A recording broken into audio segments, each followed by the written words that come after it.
प्यारे बच्चों, आज हम 4 मार्च 2025 को संपन्न हुए यूपी बोर्ड एग्जाम 2025 के विज्ञान प्रश्न पत्र संकेतांक 824 CN के प्रश्न पत्र को हल करेंगे। तो यदि आप चैनल पर नए हैं तो चैनल को सब्सक्राइब कीजिए, वीडियो को लाइक कीजिए और मित्रों तक शेयर अवश्य कीजिए। तो हम देखते हैं हाई स्कूल विज्ञान प्रश्न पत्र संकेतांक 824 CN जो कि 5वां सेट है। इससे पूर्व हम 4 सेटों का हल दे चुके हैं। तो आगे के और सेटों का हल जानने के लिए इस चैनल पर आप नए हैं तो चैनल को सब्सक्राइब कीजिए। तो हम देखते हैं सबसे पहले इस सेट के ऑब्जेक्टिव प्रश्नों को देख रहे हैं। ऑब्जेक्टिव प्रश्नों में सबसे पहले खंड आ, जिसमें आप जानते हैं भौतिक विज्ञान पर आधारित 7 ऑब्जेक्टिव प्रश्न होते हैं। जिसका पहला प्रश्न दिया है, क्या एक उत्तल लेंस के फोकस तथा प्रकाशिक केंद्र के बीच एक पतली सीधी छड़ स्थित है तो छड़ का प्रतिबिंब देखा पूछ रहा छड़ का प्रतिबिंब कैसा होगा। ये 4 ऑप्शन दिए हुए हैं। पहले ए नंबर में कह रहा आभासी सीधा व छोटा, बी आभासी सीधा व बड़ा, सी कह रहा वास्तविक उल्टा व बड़ा और डी वास्तविक उल्टा व छोटा। तो उत्तल लेंस के फोकस और प्रकाशिक केंद्र के बीच रखी किसी वस्तु का प्रतिबिंब सदैव आभासी सीधा व वस्तु से बड़ा होता है। इसमें ऑप्शन बी सही है।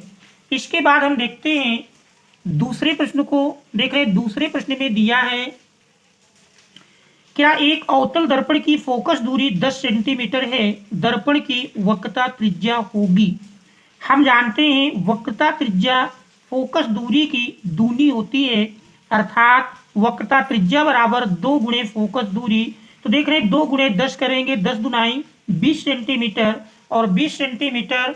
देख रहे हैं ऑप्शन ए पर 20 सेंटीमीटर दिया है, बी 40 सेंटीमीटर, सी 5 सेंटीमीटर, डी 10 सेंटीमीटर। तो सही विकल्प ऑप्शन ए 20 सेंटीमीटर है। इसके बाद फिर हम देखते हैं तीसरे प्रश्न को। देख रहे तीसरे प्रश्न में दिया है, तीसरा प्रश्न है, क्या एक प्रिज्म से प्रकाश के अपवर्तन को चित्र में दिखाया गया है, विचलन कोण होना चाहिए। देख रहे प्रिज्म में आपतित किरण दिखाई गई है और फिर इससे प्रिज्म के पहले प्रश्न से परावर्तित किरण और फिर देख रहे हैं निर्गत किरण। हम जानते हैं आपतित किरण को आगे की ओर और निर्गत किरण को पीछे की ओर बढ़ाने पर जो कोण बनता है वही विचलन कोण कहलाता है। तो यहाँ पर देख रहे हैं गामा की स्थिति केवल ये दी है, जबकि ये अगर इस रेखा से मिल जाए तो फिर ये विचलन कोण होगा। तो विचलन कोण अगर आप इस आपतित किरण को जो आगे बढ़ाया गया है और निर्गत किरण को पीछे की ओर बढ़ाने पर इन्हीं दोनों के बीच बनने वाला कोण विचलन कोण कहलाता है। तो देख रहे हैं गामा केवल ये एंगल दिया है, जबकि इसको यहाँ से यहाँ तक और मिलाएंगे तो वो विचलन कोण बनेगा। तो इसके अनुसार चित्र के अनुसार देखेंगे तो जब तक इसको हम निर्गत किरण तक नहीं मिलाएंगे तब तक विचलन कोण इस पर नहीं दिया है। तो चित्र के अनुसार देखेंगे तो कोई भी ऑप्शन सही नहीं होगा और गामा हमारा तब सही होगा जब इसका मिलान देख रहे इस निर्गत किरण तक किया जाए, तब जाके गामा विचलन कोण बनेगा। क्योंकि देख रहे पूरा मिला हुआ नहीं है, तो चित्र के अनुसार देखेंगे तो कोई भी विकल्प सही नहीं है। इसके बाद चौथा प्रश्न है। देख रहे चौथे प्रश्न में दिया है, क्या तारों के टिमटिमाने की घटना का कारण है। तो तारों के टिमटिमाने की घटना का कारण वायुमंडलीय अपवर्तन है। देखिए वायुमंडलीय अपवर्तन विकल्प ए पर दिया है। तो इस प्रकार से प्रश्न 4 का विकल्प ए सही है। फिर देख रहे 5वें प्रश्न में दिया है, 5वां प्रश्न है। देख रहे 5वें प्रश्न में कह रहा विद्युत परिपथ में प्रयुक्त होने वाले कुछ अवयवों के नाम स्तंभ यक्ष में दिए गए हैं। स्तंभ वाई में दिए गए चित्रों में सुमेलन कर सही विकल्प का चयन कीजिए। तो देख रहे हैं स्तंभ यक्ष में वोल्ट मीटर प्रतिरोध, बंद प्लग कुंजी और विद्युत सेल, और स्तंभ वाई में देख रहे हैं इनसे रिलेटेड चित्र दिए हैं। तो इनको हमको सुमेलन करना अर्थात मिलान करना है।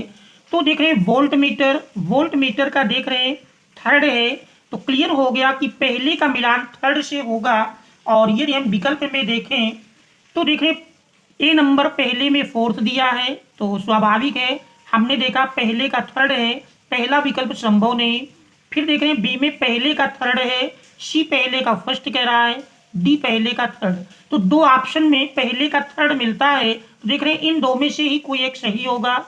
फिर देख रहे हैं दूसरे में प्रतिरोध, और प्रतिरोध का चित्र देख रहे हैं फर्स्ट में है, अर्थात दूसरे का फर्स्ट होगा। तो दूसरे का ठीक है, पहले का थर्ड, दूसरे का फर्स्ट, तो देख रहे हैं दूसरे का फर्स्ट भी दोनों में है।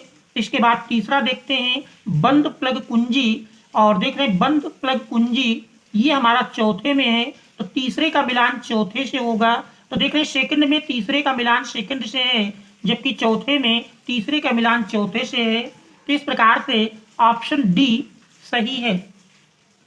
अब हम देखते हैं छठे प्रश्न को। छठे प्रश्न में देख रहे दिया है, छठा प्रश्न है क्या किसी तार का प्रतिरोध 2 ओम है, इसी पदार्थ के किसी अन्य तार जिसकी लंबाई पहले तार की लंबाई की 2 गुनी तथा व्यास आधा है, तब दूसरा तार का प्रतिरोध होगा। तो देख रहे यहाँ पर किसी तार का प्रतिरोध 2 ओम दिया है, और इसी पदार्थ के एक अन्य तार की बात कह रहा है जिसकी लंबाई कह रहा पहले तार की लंबाई की 2 गुनी और व्यास आधा है, तब दूसरे तार का प्रतिरोध क्या होगा, ये हमको ज्ञात करना है। तो देख रहे हैं यहाँ पर दिया है, देख रहे हैं यहाँ पर तार का प्रतिरोध 2 ओम मान लेते हैं। R1 बराबर दिया है 2 ओम, और चूंकि इसी तार का एक इसी पदार्थ का एक दूसरा तार है उसका प्रतिरोध मानते हैं R2।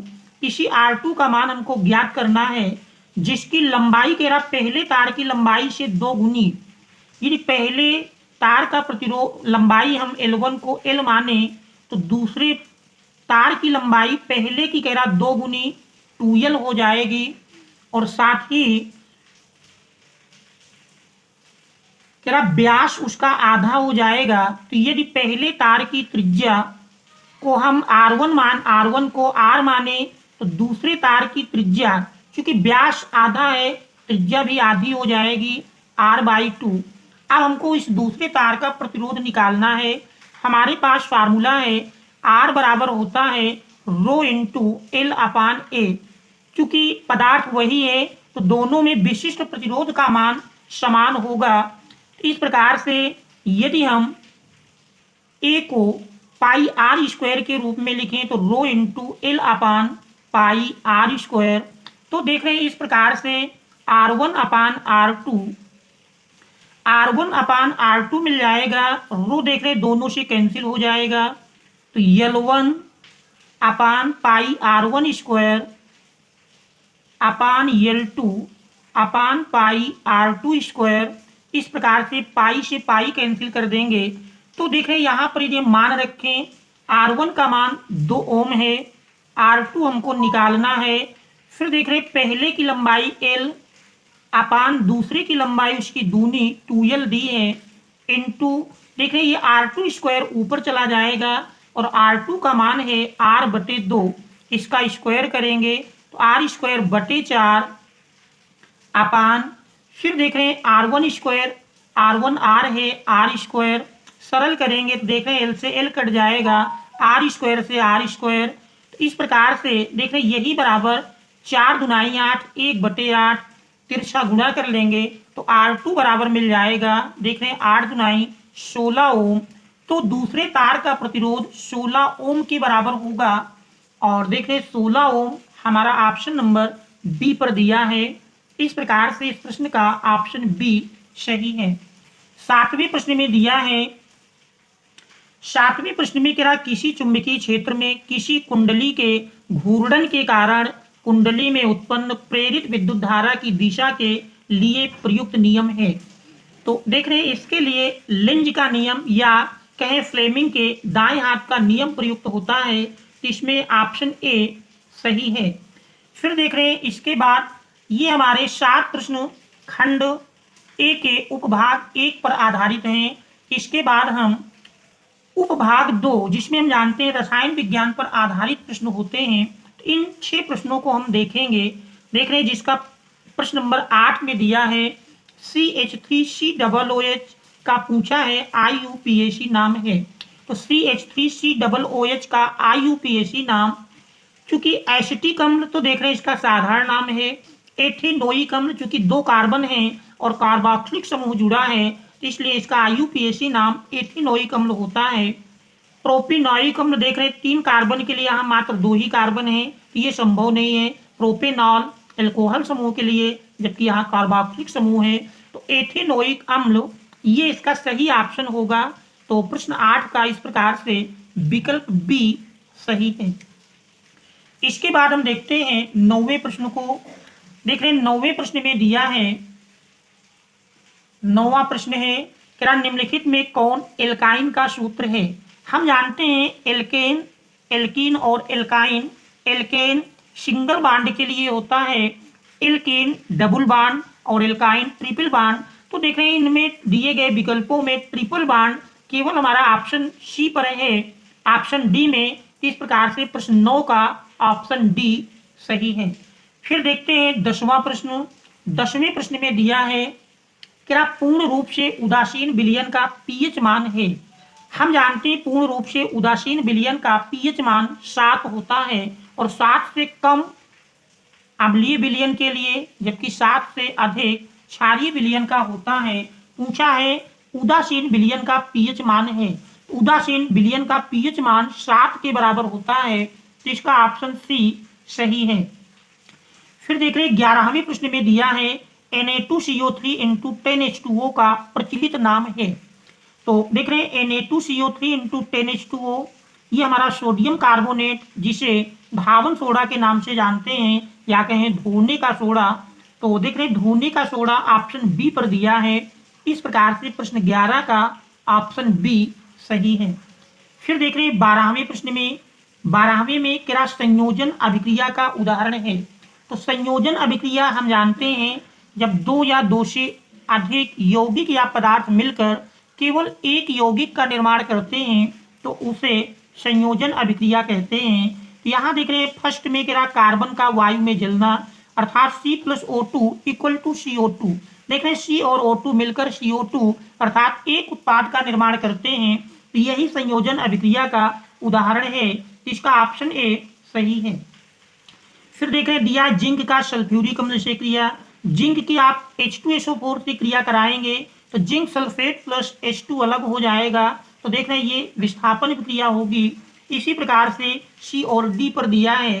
अब हम देखते हैं प्रश्न नंबर 13। देख रहे हैं प्रश्न 13 में दिया है, प्रश्न नंबर 13 में क्या निम्न में क्षारीय धातु है। देखिए option A calcium, B potash, option A calcium, B में देख रहे हैं दिया है potassium, C silver, D aluminium. तो क्षारीय धातु ऑप्शन बी के सही है। इसके बाद फिर देख रहे हैं उपभाग 3 जिसमें हम जानते हैं जीव विज्ञान पर आधारित 7 प्रश्न होते हैं। तो अब हम देखते हैं उपभाग 3 के प्रश्नों को। प्रश्न नंबर 14 में दिया है मनुष्य में क्या वृक्क एक तंत्र का भाग है जो संबंधित है। ऑप्शन ए क्या पोषण से, बी श्वसन से, सी उत्सर्जन से और डी परिवहन से। तो मनुष्य में वृक्क एक तंत्र का भाग है जो संबंधित है उत्सर्जन से, इसमें ऑप्शन सी सही है। इसके बाद हम देखते हैं 15वें प्रश्न को। 15वें प्रश्न में दिया है क्या मस्तिष्क उत्तरदायी है। ए कह रहा सोचने के लिए, बी हृदय स्पंदन को नियंत्रित करने के लिए, सी शरीर का संतुलन बनाने के लिए और डी इनमें से सभी। हम जानते हैं मस्तिष्क इन सभी के लिए उत्तरदायी है, इसका ऑप्शन डी सही है। 16वें प्रश्न में दिया है, 16वां प्रश्न है क्या ग्लाइकोलिसिस का अंतिम उत्पाद है। Option A protein, B pyruvate, C phosphate, D fructose. तो ग्लाइकोलिसिस का अंतिम उत्पाद पाइरूवेट होता है, तो इसका ऑप्शन बी सही है। फिर हम देखते हैं 17वें प्रश्न को। 17वें प्रश्न में दिया है देख रहे हैं प्रश्न नंबर 17 में कह रहा पुंकेसर में होते हैं। ऑप्शन ए परागकोश, बी कह रहा तंतु, सी ए और बी दोनों, डी इनमें से कोई नहीं। तो पुंकेसर में परागकोश और तंतु दोनों होते हैं, इसलिए इसका ऑप्शन सी सही है। प्रश्न 18 देख रहे 18वें प्रश्न में दिया है क्या मेंडल ने अपनी प्रारंभिक शिक्षा प्राप्त की थी। तो मेंडल ने अपनी प्रारंभिक शिक्षा ठीक है ऑप्शन ए कह रहा गिरजाघर से, बी प्राथमिक विद्यालय से, सी मंदिर से, डी घर से। तो मेंडल ने अपनी प्रारंभिक शिक्षा प्राप्त की थी गिरजाघर से, इसका ऑप्शन ए सही है। क्यों? क्योंकि मेंडल पादरी थे, इसलिए गिरजाघर से उन्होंने अपनी प्रारंभिक शिक्षा प्राप्त की थी। इसके बाद 19वां प्रश्न है। 19वें में क्या मेंडल के अनुसार मटर के शुद्ध बौना पौधे का जीन प्रारूप होता है। मेंडल के अनुसार मटर के शुद्ध बौना पौधे का जीन प्रारूप होता है। ऑप्शन ए देख रहे capital double T, B capital T small T, C small double T और डी में देख रहे स्मॉल टी कैपिटल टी। तो चूंकि पूछा है शुद्ध बौने का, तो शुद्ध बौने का जीन प्रारूप स्मॉल डबल टी लिया गया है, इसमें ऑप्शन सी सही है। प्रश्न 20 में दिया है निम्नलिखित में तेरा कौन शीर्ष मांसाहारी है। ऑप्शन ए हिरन, बी बाघ, सी मेढक और डी सांप। तो शीर्ष मांसाहारी दिए गए विकल्पों में ऑप्शन बी बाघ है। तो आशा है कि ये ऑब्जेक्टिव प्रश्नों को आप अच्छी प्रकार से समझ गए होंगे। फिर भी यदि कहीं कोई समस्या है तो उसे कमेंट्स के माध्यम से अवश्य अवगत कराएंगे और इसका खंडवा हम आगे के सेशन में लेकर आएंगे। तो यदि चैनल पर आप नए हैं, अभी तक आपने चैनल को सब्सक्राइब नहीं किया है तो चैनल को सब्सक्राइब कीजिए और वीडियो को लाइक अवश्य कीजिए तथा मित्रों तक शेयर भी कीजिए। Thanks all of you for watching.